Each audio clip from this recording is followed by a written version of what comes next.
Libertad de prensa no es solo poder hablar de lo que uno quiere hablar. Es poder hacerlo sin represalias ni hostigamientos. Iniciando esta mañana de trabajo, Gonzalo Rosero no nos acompañará estos días. Soy Francisco Rocha y están en nuestros estudios ya para iniciar de inmediato este diálogo el señor doctor César Montúfar y el doctor Stalin Raza. Les hemos planteado a ellos el tema de las estrategias jurídicas en el caso del señor ingeniero Jorge Glass, vicepresidente de la República en vacaciones, además detenido. Así es que les doy la bienvenida y, señor doctor Montúfar, bienvenido. No sé si se puede hacer una primera aproximación de lo que fue el cuarto día, en donde novedades existieron desde que la secretaria o asistente del señor ingeniero Glass había trabajado en Odebrecht y le acompañó los 10 años, entiendo que en el ministerio y la vicepresidencia. Bueno, y la presencia del exsecretario jurídico, lo cual haría que necesario lo que usted ha venido sosteniendo, que se le invite también al señor expresidente, ya que está aquí, el señor economista Correa. Bienvenido, buenos días, doctor Montúfar. Muchísimas gracias, Gonzalo. Un gusto estar con Stalin Raza esta mañana aquí en Democracia. Francisco, muy buenos días, Francisco. Gonzalo es la costumbre, ¿no? Sí. En este espacio uno piensa en Gonzalo Rosero, sin duda, y se le extraña siempre, pero un gusto también, Francisco, poder conversar contigo. Yo creo que este juicio va tomando forma. Evidentemente hay que pensar y hay que partir del hecho de que es un juicio por asociación ilícita. De lo que se trata es de que todas las pruebas que se presenten, los testimonios, las pruebas periciales, las pruebas documentales, conduzcan a demostrar el delito. No es un juicio por cohecho, hay que decir eso con claridad. No es un juicio por concusión, no es un juicio por lavado de activos, no es un juicio por peculado y por lo tanto es un juicio por asociación ilícita. Yo, como acusador particular, pedí, parece que en 3 ocasiones durante la etapa de instrucción, que el fiscal reformulara cargos, pidiera una reformulación de cargos. Eso no se dio y bueno, estamos en este proceso. Entonces, lo que hay que demostrar es que hubo un concierto de voluntades entre las distintas personas que están procesadas con el afán de cometer otros delitos, de perpetrar otros delitos. Y eso es lo que hay que demostrar. Eso es importante aclarar porque, y es obvio, es natural que exista confusión en la opinión pública en el sentido de que, incluso me parece que la defensa o la política, la estrategia de comunicación de la defensa, sobre todo el señor Glass, apunta directamente a confundir en esa línea, porque ellos dicen, a ver, ¿dónde están las pruebas de que mi cliente, de que mi defendido ha recibido dinero, coimas? Ahí están las pruebas, eso sin duda, pero ese no es el punto en este juicio. En este juicio lo que hay que demostrar, como decía hace un momento, es que se reunieron, de que hubo un concierto de voluntades, de que aquí entre el señor José Concenciado Santos, Ricardo Rivera y Jorge Glass, que es en el caso en que yo estoy de acusador, no en los otros procesados, hubo este concierto de voluntades por delinquir. Asociación ilícita es un delito, yo no soy abogado, pero estoy aprendiendo, digamos, es un delito pero que ya llaman parece de peligro, sí. O sea, que no necesitan ellos haber cometido ningún delito, solamente con que se hayan reunido para delinquir ya es suficiente. Es un delito medio, como suelen decir. Es un delito que se comete para cometer otros delitos y es un delito que tiene que tener permanencia en el tiempo. Y es claro que hubo permanencia en el tiempo, es claro que hubo este concierto de voluntades. Y ayer fue bien importante, ya llegando al día cuarto, porque las declaraciones que dieron varios de los testigos que se presentaron fueron muy importantes. Creo que en la declaración de Alexis Mera, además de esta bomba que lanzó cuando mencionó que el expresidente Correa no tenía idea de que se iba a realizar este proyecto Pascuales Cuenca, que resulta un proyecto de casi $400 millones, absolutamente desproporcionado, un desperdicio de recursos. Aquí yo creo que el presidente Correa tiene algo muy importante que explicar al país. Pero más allá de eso, que fue creo que un tema importante, una bomba, dijo 3 cosas que me parece que son fundamentales. Primero, que Jorge Glass fue quien lideró el proceso de retorno de Odebrecht al Ecuador. pero también de la salida. Sí, pero no estamos investigando Ya. eso. Ese es otro tema. Ujú. Digamos, él puede haber liderado o empujado a la salida, pero Ya. ese no es esos hechos Ya. no están bajo investigación. Es esto otro, el Es esto lo retorno y los importante. costos. De que él fue a la presidencia de la República a informarle al presidente Correa de ese momento y decirle que Odebrecht estaba interesado en llegar a un acuerdo. Es decir, que era él el que hizo el intermedio entre la mediación entre el presidente de la República y Odebrecht y que estaban ellos proponiendo un acuerdo. Es una cosa muy importante. Porque en la declaración de José Concienciado Santos precisamente se dice que el señor Rivera se le acerca a José Santos para llegar a un acuerdo sobre cómo posibilitar, viabilizar el retorno de Odebrecht al país. Y ahí le dice que el Ricardo hombre fuerte Rivera, sí, que el hombre fuerte es Glass, y le pide una coima, primero del 4% de los contratos que llegas a tener. A firmarse. En eso no se ponen de acuerdo, comienzan una negociación.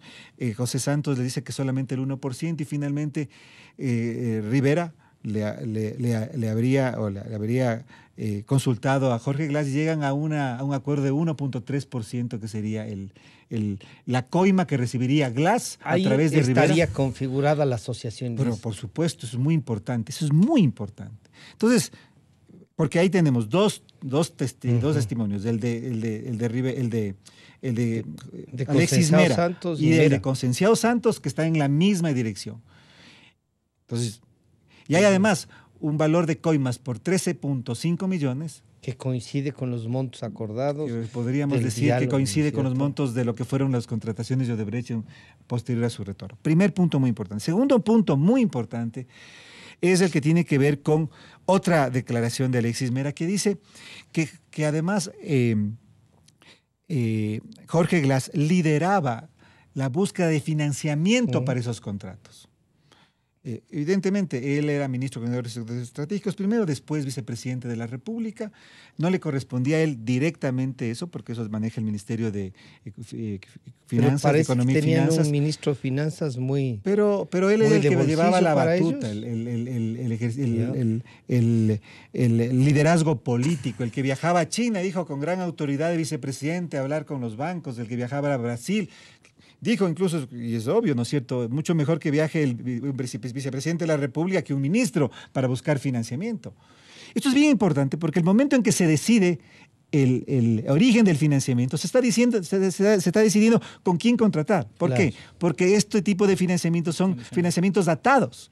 Entonces, si el señor Glass decide que va a financiar Manduriaco, Pascuales Cuenca, la refinería del Pacífico, el movimiento de tierras, etcétera, etcétera, etcétera, ese momento dice, voy a financiar con Brasil, con el Banco de Desarrollo del Brasil, está diciendo, vamos a ejecutar con empresas brasileñas. Con empresas brasileñas, claro. Entonces, ahí está nuevamente. Además, en el testimonio de José Santos declaró que él es el que redactaba las cartas en portugués para que el señor Glass firmara y le enviara a las autoridades brasileñas esas cartas para que fueran tramitadas.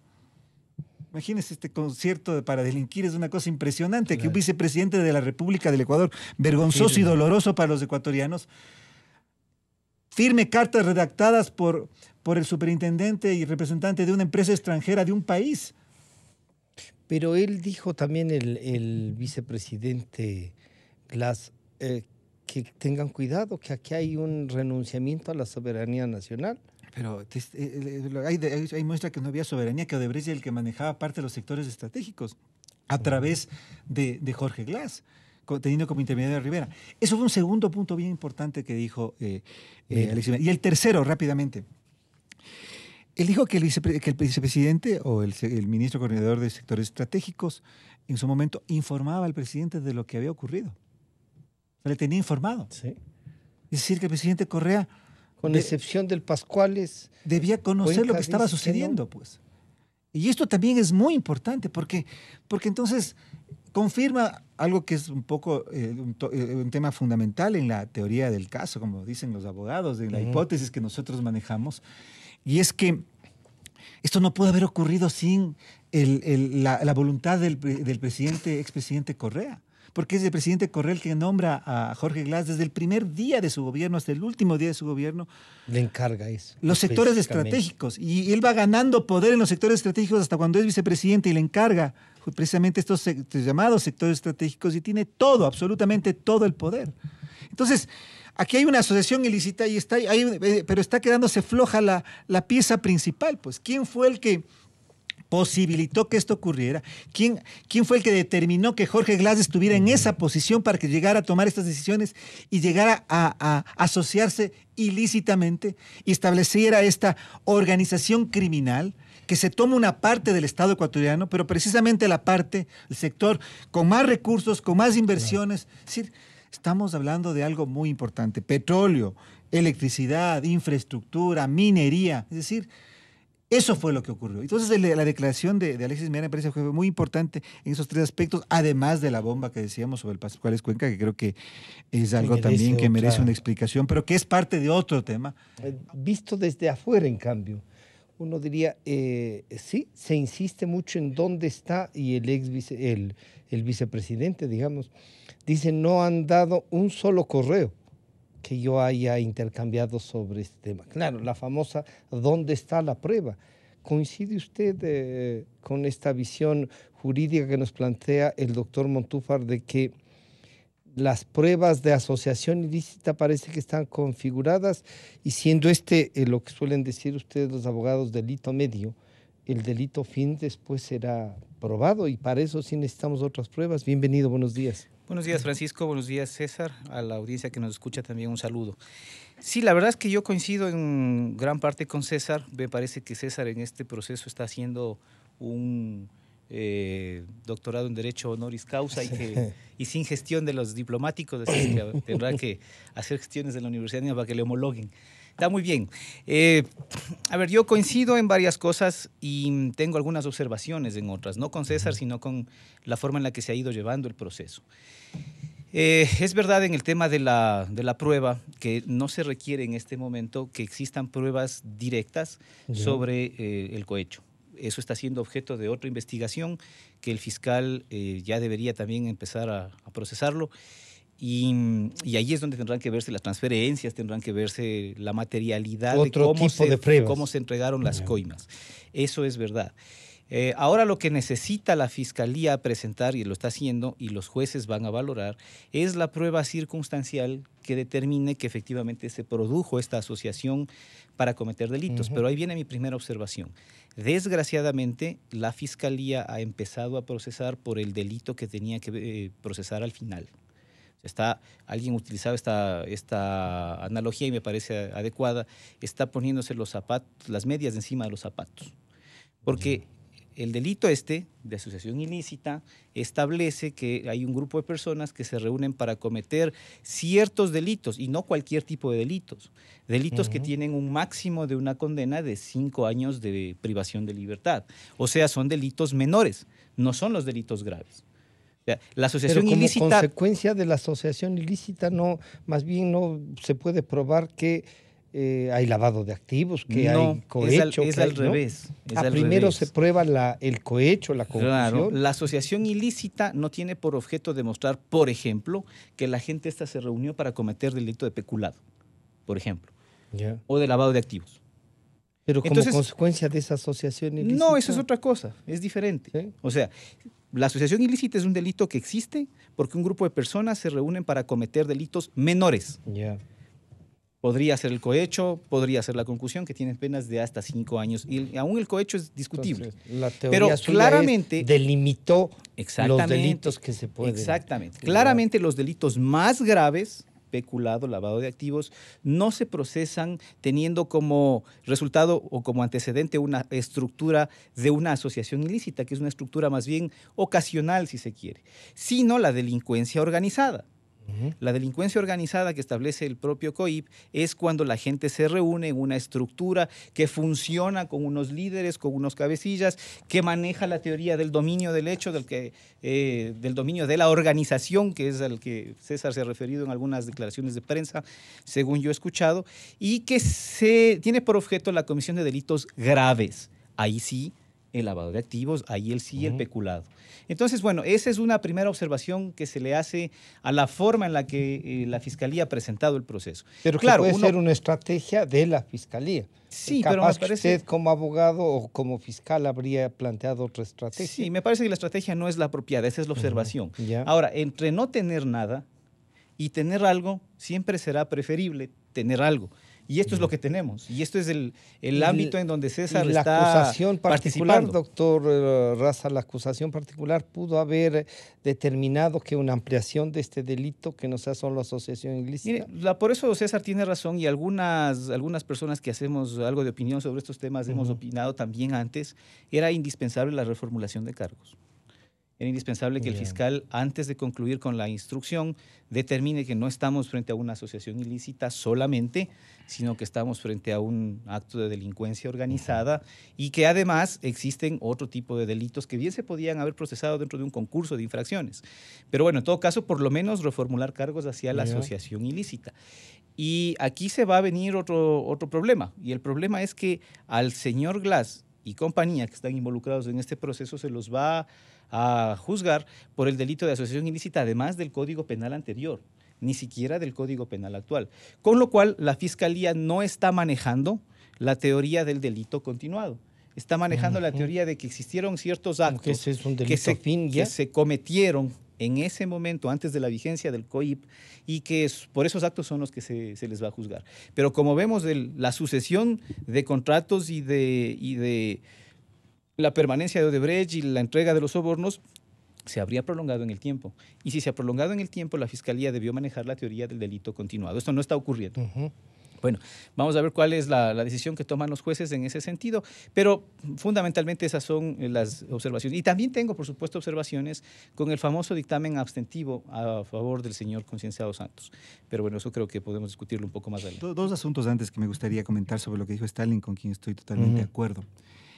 El delito por el que se debió procesar es delincuencia organizada, que creo que es el que más 370 del Código Integral Penal vigente. Pero hay un dato adicional que es importante tener presente, y es que esta investigación se inició por cohecho en diciembre del año 2016. En diciembre del año 2016 esta investigación por el tema de Odebrecht, luego de la noticia que fue difundida por el Departamento de Justicia de Estados Unidos de que el Ecuador estaba entre los 12 países en donde habría habido coimas de Odebrecht, se inició por cohecho. Y yo diría, sin explicación, cuando se abre la instrucción fiscal, cambia la figura a asociación ilícita. Creo que aquí hay un tema importante en este proceso. Con relación a lo que dice el señor abogado Franco Lor, nosotros y yo como acusador particular pedí que entre la prueba testimonial que solicité sea incluida para el juicio el testimonio de Rafael Correa, expresidente de la República, porque evidentemente, como decía hace un momento, no se explica, no se puede entender que este delito de asociación ilícita pudo haberse cometido, pudo haberse realizado, si es que no era por el concurso del señor Correa. Entonces, evidentemente, él debió estar como testigo, por lo menos, en este proceso, debió declarar, insistí en esa petición, pero se opusieron, pues se opuso vehementemente el señor Franco Lor, el abogado del vicepresidente, se opuso el fiscal, se opuso la Procuraduría, se opusieron otros actores, el mismo abogado me parece, de Ricardo Rivera, no estoy seguro, pero me parece que sí, y el juez determinó que no. El momento en que debía decidirse determinó que no. Entonces, en este momento ya esto creo que es un juego absolutamente extemporáneo. Me parece que lo que quiere justificar es tal vez la presencia de Rafael Correa en el juicio. Quieren que vaya Correa ahí para ejercer presión sobre los jueces, no sé, intimidar. No sé si eso es lo que están buscando. Ahora, lo que sí es importante en este momento es que Rafael Correa Delgado, expresidente de la República, se ha vinculado a los otros procesos. No solo llamado a... No, aquí ya no estamos hablando. Ya ellos negaron que se ha llamado a declarar. A petición mía. Pero ahora el doctor Lourdes, ojalá nadie se oponga.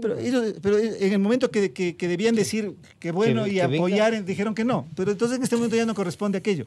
Lo que corresponde, y vamos a pedir al fiscal, es que se ha vinculado a los otros procesos. cómo recuperar, que dice que no hay ley para eso, pero él sostiene que sí, que no es difícil recuperar el dinero, doctor Raza. Mire, Francisco, flaco favor le hace el doctor Mera con sus declaraciones al propio expresidente Rafael Correa. Porque eso quiere decir, primero, que el expresidente Correa, cuando era presidente, estaba informado de cuál era el avance y el estado de las negociaciones entre Odebrecht y el Estado ecuatoriano. Claro. Segundo, que, como es sabido, el presidente de la República delega las facultades que él tiene a bien al vicepresidente de la República. En este Y caso el presidente dice gerente Correa, del fondo, ¿no? el presidente Correa en esa época le delegó a su vicepresidente Jorge Glass la conducción, la dirección y el control, porque así dice en el decreto ejecutivo, el control de los sectores estratégicos. Entonces, acá no es que yo no estuve informado y que yo no sabía. La obligación del funcionario público que delega es controlar a su delegado y estar informado de lo que su delegado hace. Y si su delegado hace cosas indebidas, tiene que responder también el que delega, ¿sí? Y en materia penal me van a decir es que la responsabilidad penal es personalísima y es indelegable. Eso no es así, no es tan así. Cuando se trata del bien jurídico tutelado, administración pública, que es el que se está tutelando en este tipo de delitos, tiene que responder el funcionario público por lo que hizo y por lo que dejó de hacer. Y si dejó de controlar y por su omisión en el deber jurídico de control se cometieron actos de corrupción, responde penalmente aquel que dejó de controlar. Entonces me parece que cuando el señor Mera sale apresuradamente a querer limpiar o salvar el cuerpo del expresidente Correa, le está haciendo más bien un flaco favor. Al pretender dejarle colgado de la brocha, como lo está haciendo al señor Glass, le está haciendo un flaco favor al presidente de la República y se está haciendo un flaco favor él mismo, porque además él era el encargado de hacer todas las operaciones jurídicas para controlar que los actos de estos que se daban entre las empresas sean actos que tengan el control de legalidad de parte del gobierno. Y también ahí después habrá que ver cuál es la responsabilidad del Procurador General del Estado, que también tenía que hacer control de legalidad y está pasándose agachadito. Habrá que preguntarle, alguien tendrá que preguntarle al Procurador General del Estado cuáles fueron sus actividades para hacer ese control de legalidad de esos contratos y de esos actos que produjeron el retorno y la permanencia de Odebrecht, ¿ya? En cuanto al testimonio del señor Correa, sí, me parece que absolutamente es extemporáneo. El señor Franco Lor, el abogado ¿Se puede pedir en este rato un testimonio? No se puede. El señor Franco Lor nos tiene acostumbrados a estos pedidos extemporáneos. Entonces, en este momento es impertinente que él haga esa solicitud. Claramente lo que tiene por propósito es darle tarima política al expresidente Correa para que vaya a un tribunal y haga su presentación de defensa y de sostenimiento de la teoría de la persecución política que vienen defendiendo ellos. Entonces, bueno, es extemporáneo. Y en cuanto a la ruta del dinero, a mí me parece que esa es un área que está totalmente olvidada. El presidente Moreno ha dicho que, a más de estar vigilante de que se lleven acá adelante los procesos de estos judiciales, él va a buscar la manera de que se recupere el dinero y de que se siga la ruta del dinero. Bueno, ¿qué esperamos el día de hoy también, no?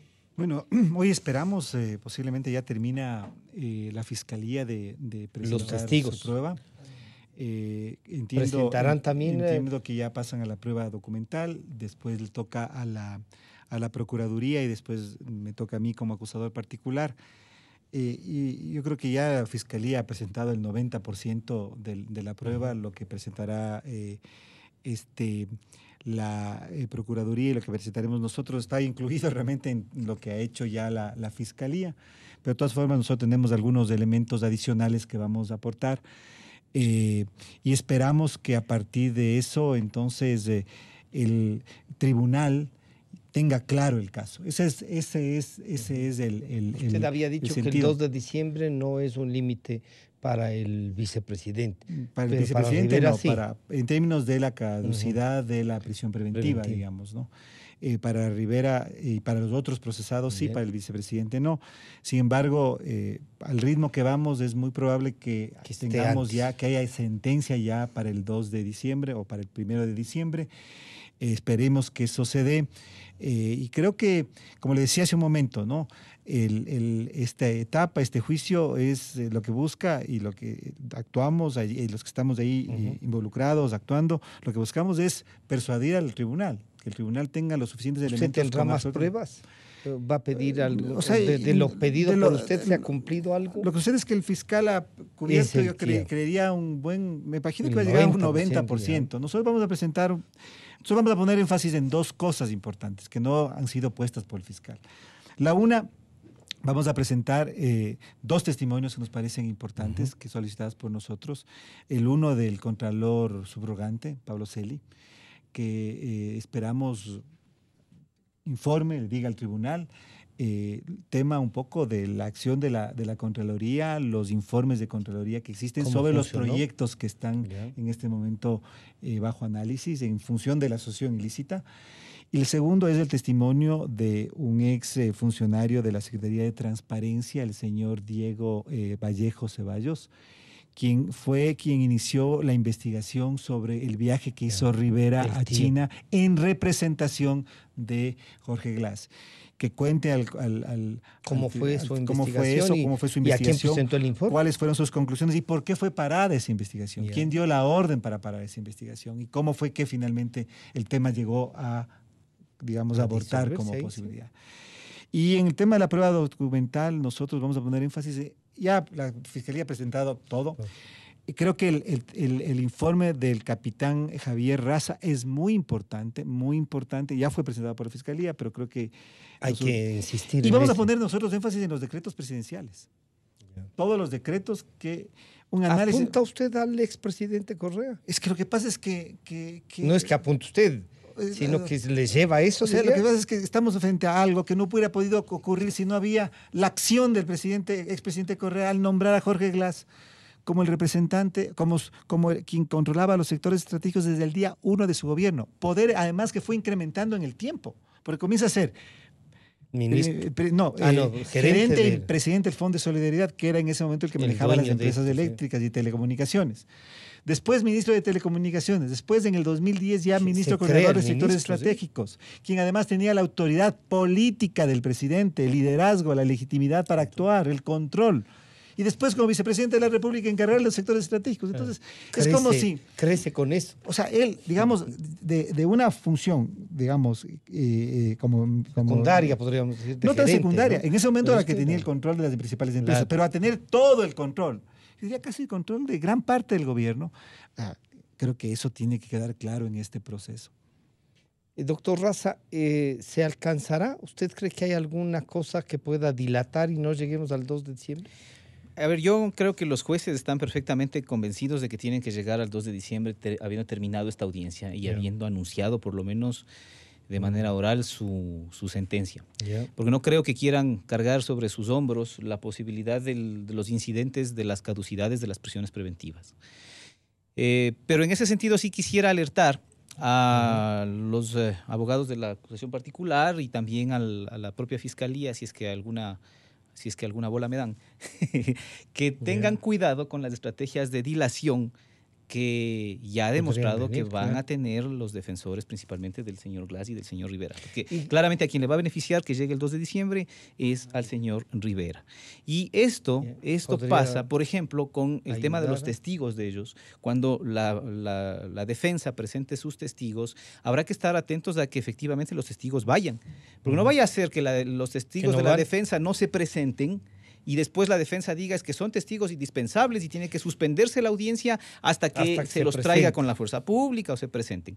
Yo sí quisiera una recomendación, no soy quien para darla, pero una recomendación para el acusador particular, que solicite en el momento en el que concluyan su prueba que el tribunal alerte a los abogados defensores que si no están sus testigos, se procederá igual con la audiencia con los testigos que estén, para no caer en estas estrategias de dilación. ¿Y si ya no es como le acepten al expresidente Correa? ¿Ya no?